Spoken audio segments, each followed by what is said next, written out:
नमस्कार दोस्तों, कैसे हैं आप सभी लोग। आज दिन हो गया 28 सितंबर 2024 शनिवार का दिन। शनिदेव की पूजा की जाती है। शनिदेव को प्रसन्न करने के लिए तेल का दीपक जलाया जाता है और सरसों का तेल दान किया जाता है। शनिवार के दिन कुछ काम करने से बचना चाहिए, जैसे कि चाहिए लोहा या लोहे से बनी चीजें नहीं खरीदनी चाहिए, नमक नहीं खरीदना चाहिए, काली दाल नहीं खरीदनी चाहिए, काले रंग के जूते नहीं खरीदने चाहिए। शनिवार के दिन कुछ शुभ काम भी किए जा सकते हैं, जैसे कि भिखारियों को दान देना, सुबह सड़क पर झाड़ू लगाने वाले को कुछ पैसे या काला कपड़ा देना, काले कुत्ते को तेल चुपड़ी रोटी खिलाना। इसी के साथ आए जानते हैं उत्तर प्रदेश की बड़ी खबरें। सड़क पर ऐसे ही पार्किंग कर दी तो सरकार वसूल लेगी 3 गुना शुल्क। उत्तर प्रदेश में अवैध पार्किंग एक बड़ी समस्या बन चुका है। सड़कों पर लोग ऐसे ही अपनी गाड़ी खड़ी कर जाते हैं और फिर कई दिक्कतों का सामना करना पड़ता है। इसके ऊपर ऐसी भी खबरें आई कि मनमाने तरीके से पार्किंग के टेंडर उठ रहे थे, लेकिन अब यूपी की योगी सरकार इस पर रोक लगने वाली है। एक नई पार्किंग पॉलिसी लाने की तैयारी है। अगर यह पॉलिसी लागू हो जाती तो सार्वजनिक जगहों पर पार्किंग करने पर पैसे देने होंगे। यूपी की नई पार्किंग पॉलिसी क्या हो सकती है। नई पॉलिसी को लेकर कहा जा रहा है कि नगर निगम के अधिकार क्षेत्र सार्वजनिक जगहों में आने वाले स्थानों पर अगर किसी को गाड़ी पार्क करनी है, अगर उसे पूरी रात के लिए अपनी गाड़ी को वहां पार्क करना है तो जेब डीली करना जरूरी है। प्रति रात 100 रुपए, हफ्ते के 300, महीने के 1000 और साल के 10,000 रुपए देने पड़ सकते हैं। अभी तक इस योजना को लागू नहीं किया गया है, लेकिन गंभीरता से इस पर विचार चल रहा है। हर जरूरी विभाग से फीडबैक मांगा जा रहा है।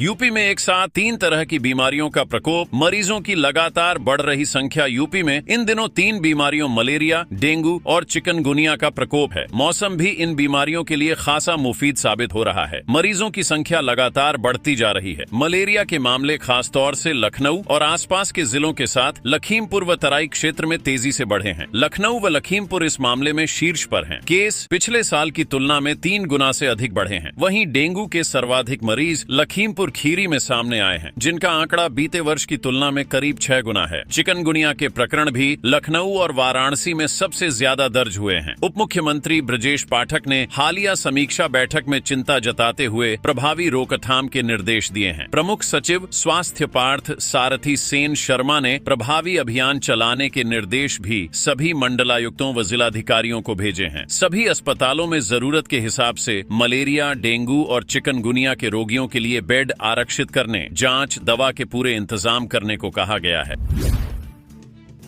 माफिया अशरफ के साले जैद मास्टर पर 25,000 का इनाम। माफिया अशरफ का साला जैद मास्टर भी 25,000 का इनामी हो गया है। 5 लाख की रंगदारी मांगने और जान से मारने की धमकी देने के मुकदमे में वांछित जैद मास्टर पर डीसीपी सिटी की ओर से इनाम घोषित किया गया है। इसके साथ ही उसकी गिरफ्तारी के लिए घेरेबंदी तेज कर दी गई है। पूरा मुफ्ती थाना क्षेत्र के हटवा गांव निवासी जैद पर अलग अलग थाने में 10 आपराधिक मुकदमे दर्ज हैं। वह शेरवानी स्कूल में शिक्षक था और फरारी के दौरान भी हाजिरी लगाने के मामले में मुकदमा लिखा गया था।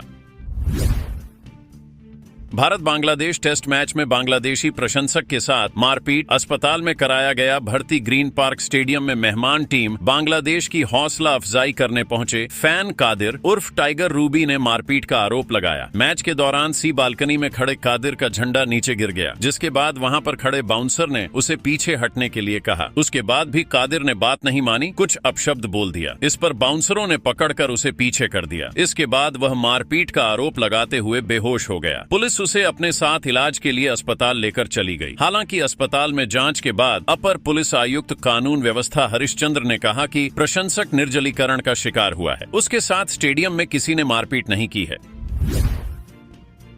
नए बिजली कनेक्शन पर स्मार्ट मीटर को लेकर बड़ा अपडेट। बिजली स्मार्ट मीटर लगाने के अभियान की शुरुआत के साथ ही रोक भी लग गई है। शहरी क्षेत्र में अब नए बिजली कनेक्शन पर सामान्य मीटर लगेंगे, जबकि पुराने कनेक्शन वाले उपभोक्ताओं के मीटरों में तकनीकी समस्या आने पर स्मार्ट प्रीपेड मीटर लगाया जाएगा। बिजली निगम के अधिकारी नए कनेक्शन पर स्मार्ट प्रीपेड मीटर की रोक कारण तकनीकी कार्यों का समय से पूरा न होना बता रहे हैं। निगम अधिकारियों के मुताबिक 12 सितंबर को स्मार्ट प्रीपेड मीटर लगाने वाली एजेंसी की ओर नए मीटर की डेटा फीडिंग में तकनीकी समस्या बताई गई। पीएम सूर्य घर योजना में यूपी लगाएगा 25 लाख घरों पर सोलर पैनल। उत्तर प्रदेश नवीन एवं नवीकरणीय ऊर्जा विकास अभिकरण यूपी नेडा ने भारत सरकार से यूपी में अगले 3 साल में 25 लाख घरों पर पीएम सूर्य घर योजना के तहत सोलर पैनल लगाए जाने का करार कर लिया है। इस बड़े लक्ष्य को पाने के लिए यूपी नेडा ने राज्य सरकार के अधिकारियों व कर्मचारियों को इस योजना से जोड़ने की योजना बनाई है। 10 किलोवाट तक सोलर पैनल लगाने पर तकनीकी जांच व सुरक्षा निरीक्षण की बाध्यता को समाप्त कर दिया गया है। यूपी में सभी बैंकों को पीएम सूर्य घर योजना का लक्ष्य दिया जाएगा। लोग महज 1000 रुपए महीने की आसान ईएमआई पर योजना का लाभ बैंकों के माध्यम से ले सकते हैं। करार के तहत अब 10 किलोवाट तक का सोलर पैनल लगवाने पर भवन मालिक को टेक्निकल फिजिबिलिटी से छूट दे दी गई है। लाभार्थी के छत पर इसके लिए पर्याप्त जगह हो, महज यही एक शर्त होगी। 10 किलोवाट तक विद्युत सुरक्षा जांच की बाध्यता भी समाप्त कर दी गई है। यूपी नेडा के एमडी अनुपम शुक्ला और भारत सरकार नवीन एवं नवीकरणीय ऊर्जा मंत्रालय के ज्वाइंट सेक्रेटरी अजय यादव ने अनुबंध पत्र पर हस्ताक्षर किया है। यूपी में उपचुनाव तक बढ़ेगी अखिलेश योगी में खटास कुत्ते की पूंछ से लेकर नाक रगड़ने की कर रहे बात। सीएम योगी आदित्यनाथ और पूर्व मुख्यमंत्री अखिलेश यादव यूपी में 10 सीटों पर होने वाले उपचुनाव से पहले एक दूसरे पर आक्रामक होते जा रहे हैं। तंज और जुबानी जंग में कुत्ते की पूंछ, माफिया, नाक रगड़ने से लेकर संतुलन गद्दबदाने जैसे तीखे शब्दों का इस्तेमाल हो रहा है। मुख्यमंत्री जनसभाओं के जरिए सपा के कार्यकाल पर निशाना साधते हैं तो अखिलेश यादव प्रेस कॉन्फ्रेंस में योगी पर सीधा हमला बोल रहे, साथ ही सोशल मीडिया साइट एक्स का भी सहारा ले रहे। आखिर यह जुबानी जंग इतनी तीखी क्यों हो चली है? अखिलेश यादव जो सीधे सीएम योगी पर वार करने से परहेज करते थे, वह इतना आक्रामक क्यों हो गए हैं? यूपी के 11 जिलों में बारिश। सुल्तानपुर में सडीडी डीएच बही और 15 फीट का गड्ढा, रेल ट्रैक पर पानी भरा। 3 शहरों में स्कूल बंद। यूपी में लौटता मानसून जमकर बरस रहा है। 11 शहरों में रात भर बारिश हुई। प्रतापगढ़ में इतनी बारिश हुई है कि घरों में पानी घुस गया। सुल्तानपुर में रेलवे ट्रैक पर पानी भर गया। एक मकान भर कर गिर गया। मोतीगरपुर लंभुआ मार्ग बह गया। 15 फीट का गड्ढा हो गया है। लखनऊ में तेज हवाओं के साथ रात भर कभी तेज कभी रिमझिम बारिश हुई। वाराणसी, कानपुर, सुल्तानपुर, अंबेडकर नगर, गाजीपुर, बलरामपुर, कुशीनगर, प्रतापगढ़, जौनपुर, अयोध्या में भी बारिश हुई। वाराणसी रेलवे स्टेशन के बाहर जलभराव हो गया। सुल्तानपुर और जौनपुर और गाजीपुर में 8वीं तक के स्कूल बंद कर दिए गए हैं। मौसम विभाग ने आज 24 जिलों में भारी बारिश का अलर्ट जारी किया है। तेज हवाओं के साथ बिजली गिरने की संभावना है। प्रदेश में अगले 3 दिन तक ऐसा ही मौसम बना रहेगा। शासन ने एनडीआरएफ, एसडीआरएफ, अग्निशमन विभाग, आपदा राहत टीमों को अलर्ट किया है।